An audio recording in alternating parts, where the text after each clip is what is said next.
staggering amount of money involved in the sacking of Perez is causing disquiet in the team as the blame game begins. A critical error by Christian Horner in the driver's contract means that Perez can now retire into the Mexican sunset with a bag full of money. However, the bigger damages are related to the driver's performance as well as the cost of his replacement. Sergio Perez is still not out of hot water as Red Bull will reassess him by the end of the season. Helmut Marko is disgusted by the driver's performance and wants him out, but the financial cost of sacking him has created a big headache for them.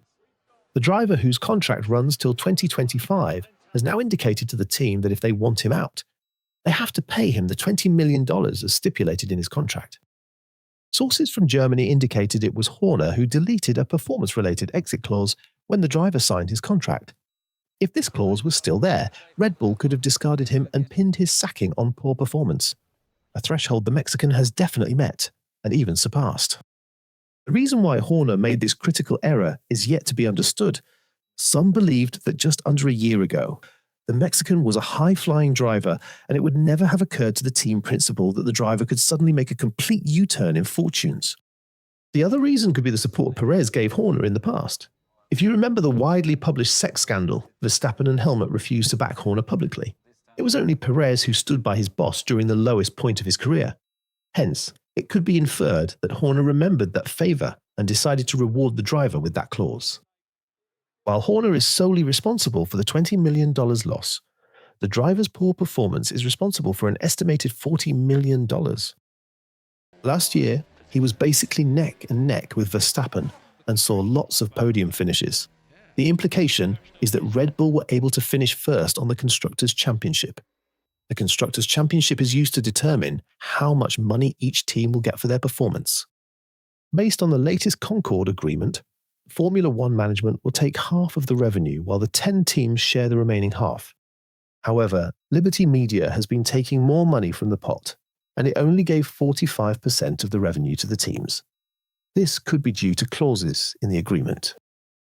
Since the exact money the teams earn is top secret, we can use public domain information to estimate that the teams got around $1.3 billion for 2023. Per the Concord agreement, Ferrari is the first team to dip their hands into the cookie jar and will get around $75 million for being the only team that never quit the sport. While some think this is unfair, the Maranello team is probably why we still have F1 today.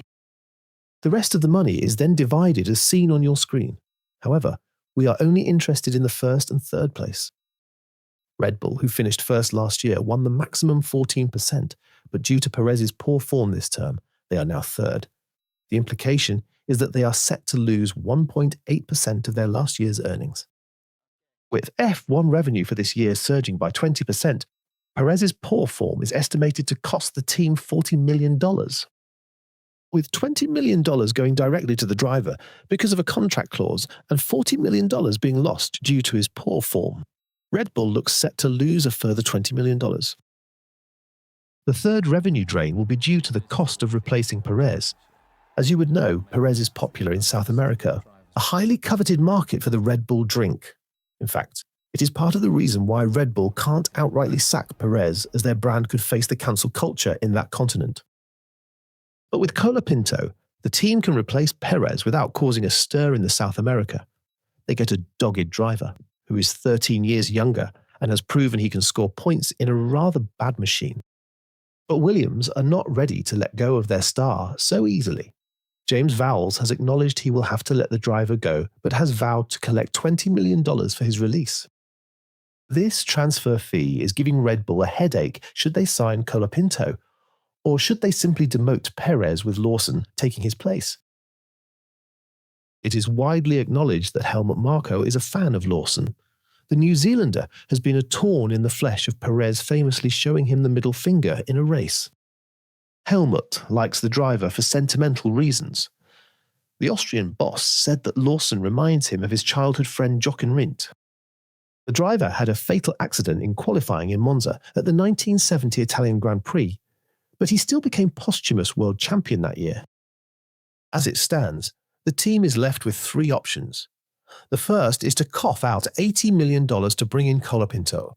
The board might not like the spending, but it appears it will pay off in several folds. The real risk is another team signing the Argentine. They could also just allow Perez's contract to run out and save a lot of money. Or they could replace the Mexican with Lawson. But what do you think makes the most sense for Red Bull? This is Front Lockout, signing off.